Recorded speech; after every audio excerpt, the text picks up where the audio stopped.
안녕하세요. 법선생TV 김도인 변호사입니다.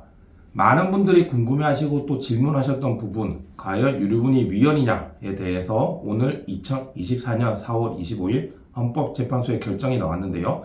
저희도 결정이 나오는 2시부터 일을 놓고 그 결정을 기다리고 있었습니다.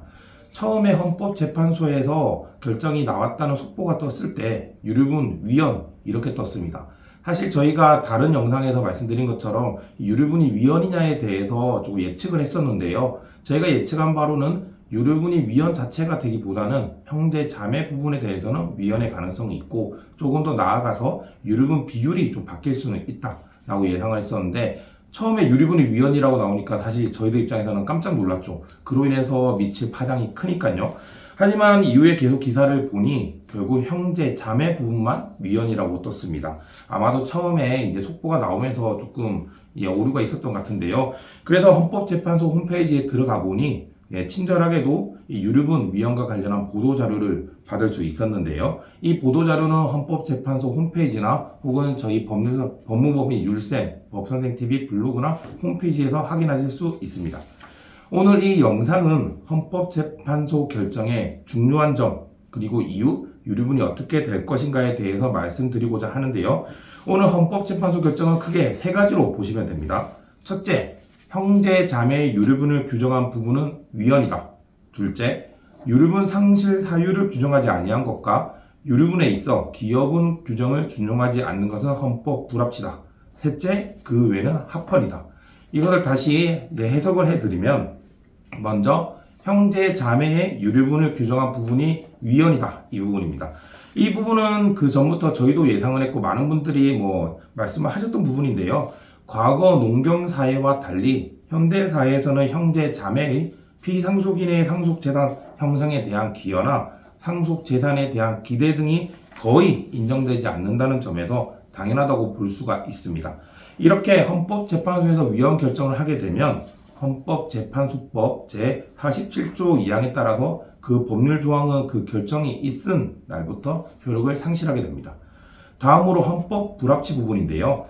유류분 제도에 대하여 위헌 법률 심판을 제청하고 헌법소원을 제기할 때 많은 분들이 불효자나 피상속인을 학대하는 등 상속을 받으면 안 되는 사람이 유류분을 받는 것은 너무 부당하다라는 점을 근거로 들었습니다. 다들 아시겠지만 연예인 구하라 씨 사례나 기타 이와 유사한 사례가 많았죠. 그래서 일명 구하라법이나 상속권 상실 제도 등이 입법화돼야 된다는 운동이 일어났지만 아직까지도 이 제도들이 국회에서 통과가 되지 않았습니다. 그런데 헌법재판소에서 이 부분을 주목한 건데요. 헌법재판소는 피상속인을 장기간 유기하거나 정신적, 신체적으로 학대하는 등의 폐륜적인 행위를 일삼은 상속인의 유류분을 인정하는 것은 일반 국민의 법 감정과 상식에 반한다고 할 것이므로 민법 제1112조에서 유류분 상실 사유를 별도로 규정하지 아니한 것은 불합리하다고 설시했습니다.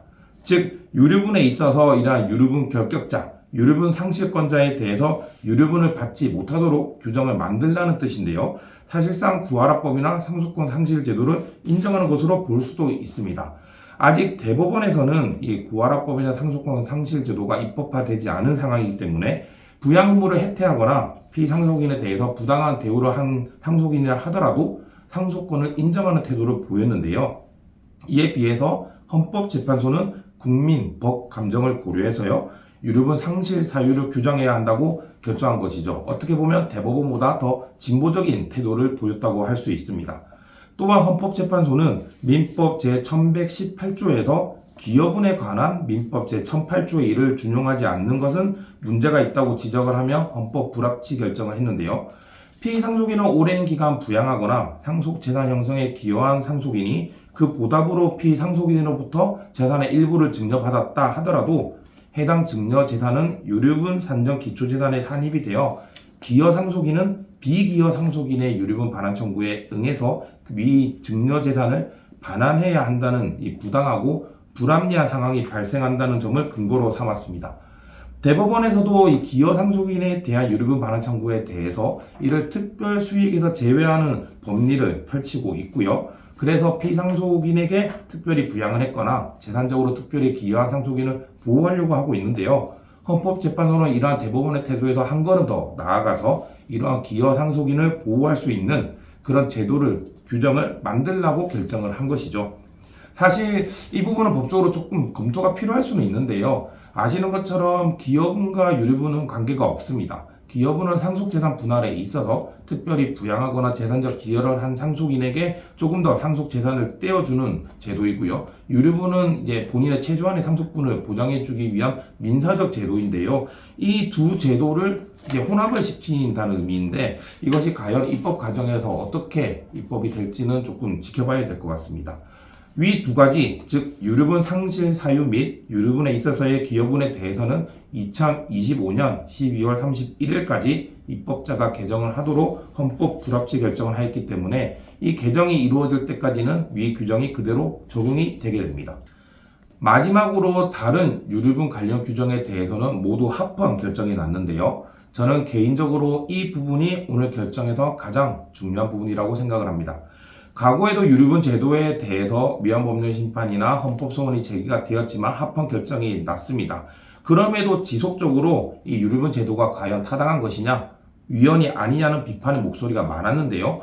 헌법재판소에서는 일부 규정에 대해서는 위헌 및 헌법 불합치 결정을 했지만 전체적인 유류분 제도에 대해서는 합헌 결정을 한 건데요. 이는 유류분 제도가 오늘날에도 유족들의 생존권을 보호하고 가족들의 긴밀한 연대를 유지하기 위해서 필요하다는 점에서 유류분 제도를 인정하고 이를 존속시키기로 했다는 것으로 볼 수 있습니다. 즉 이후에 한동안은 유류분이 위헌인지에 대해서 다툴 여지가 없어졌다는 것이죠. 많은 분들께서 유류분과 관련해서 헌법재판소 결정이 내려지기를 기다리셨을 텐데요. 오늘 결정으로 유류분이 위헌이냐 이 여부에 대한 논란은 어느 정도 정리가 되었다고 보입니다. 다만 이제 헌법 불합치 결정을 받은 부분에 대해서는 이후에 이제 입법자가 개정을 할 것이기 때문에 그 개정이 어떻게 되느냐에 따라서 또 유류분 제도에 변동이 올 수가 있습니다. 저희 법무부 율셈에서는 항상 이러한 유류분에 대해서 관심을 가지고 또 유류분에 대해서 궁금한 점이 있으시면 제가 설명을 드릴 수 있도록 항상 노력하고 있겠습니다.